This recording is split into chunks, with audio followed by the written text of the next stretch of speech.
how do you see camping as a future in India, Sam?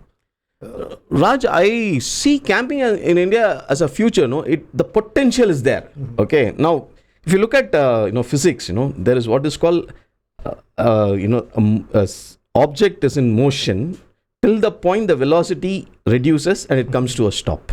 That is what is called kinetic energy. Okay, now kinetic energy is what is required to put the object in motion. Okay, now here we have the potential, but we do not have the kinetic energy. Why we do not have the kinetic energy is because the current model of camping, the business model, I don't think it is in a position to self-sustain the entire thing.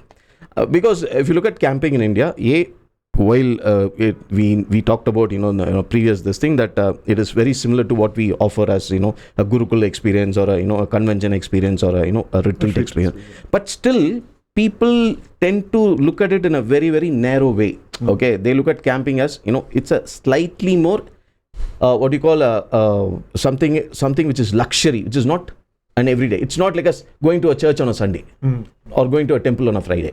Okay, it is still considered as a luxury. So how do you break that mold? Okay, that is the key question, Raj. Wow. Makes a lot of sense, isn't it, Sam? And Sam, if you had to put a business structure to the camp, because without a business structure, it's very hard to run anything. So what will be some fundamentals that you think, Sam, to get into a camp? Because we have seen, we in this 21st century, there's so many things which has been going up, but somehow I feel the camp is not really up and running or taken off as it would have happened in the West. What do you see, and what would be some fundamentals for the camp to thrive, or in a way which would be a blessing in terms of its business or also in terms of its outreach? I think, Raj, my observation is the last 8 months is people who have the resources, they do not have the vision. People like you who have the vision do not have the resources. So how do you marry these two? That's right. A good point here would be a soap solution where the oil and the water needs to be miscible. So where is the soap? Okay, that soap is going to be our own campsite. Okay, a person who has a vision should also have his or her own campsite. Okay, that is one. Second thing is, campsite cannot be treated as a standalone business. Because in the current scenario, even in the Western scenario, campsites run only for 3 to 6 months in a year. That's right. Okay, whereas you're putting huge amounts of money in the property, on the infrastructure. So the return on investment is going to be zilch. Whereas the business runs every day. Every day. Okay, campsites cannot run like that. So we have to look at the campsite business plan in the following manner. I mean, these are thoughts which is just happened to me as I've been working for the last 8 months, looking at various options. One is, you look at campsite can work as a campsite, double as a wedding venue, double as a skill development venue. That is one option. Second is, somebody has the money, they have a passion to do something, but at the same time they do not want to just give money on philanthropy. If they can invest in a parcel of land, okay, and give it on a 30-year lease to somebody like you, saying, okay, I want to see, let's put some metrics. So every 5 years, every year I want to see whether you achieve this.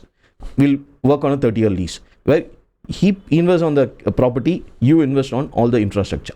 Okay, that is another model, because there the pressure on putting money on the property is not you. So there's no pressure saying I need to generate so much business, I need to generate so many things. That's right. Your vision, your passion is what is to run a camp without having the pressure of generating return on investment. So that's the second model. The third model is, of course, you raise your own funds, buy a property, and run your camp. But in all this, you need to be nearer to a big urban setup. You can't have your campsite in some mountain or hill, which is about 300 kilometers from the nearest urban center. Okay, that's a no. Okay, what you need is, you need to be somewhere closer to Bangalore, a 60-minute out of Bangalore. Okay, maximum 75 minutes. The reason is, the roads connecting to these external, outside Bangalore would be far better compared to driving, 300 kilometers. This is not US. In the US, you can do 300 kilometers in 3 hours. True. In India, 300 kilometers will take 8 hours. That's even longer than that, isn't it? That's the primary thing, Raj. So, how would you say, in terms of if you have to have a business model, there's a saying in the US, dollars follows vision. How would you translate that to an Indian setting where you would have a vision for it, and what would be some ways to think about? And does camping has a future in India? Absolutely, Raj. I think camping certainly has a future. I mean, only thing, it's a long gestation. You'll not see your vision fructifying into an actionable outcome. Maybe in the next 10 years, it'll probably take 20 years. Okay, but what you sow today, 20 years later, that will take off. Let's take an example. Okay, of the youth in India. You have phenomenal population of youth in India, school kids or college kids or people under 25 and things like that. Okay, but the problem is, from a resource point of view, they're all resource deficient. They can't spend 3,000 rupees and come for a camp. How do you do that? You want to run your camp, you don't want to charge 3,000 rupees, because then you are limiting yourself to a select few people.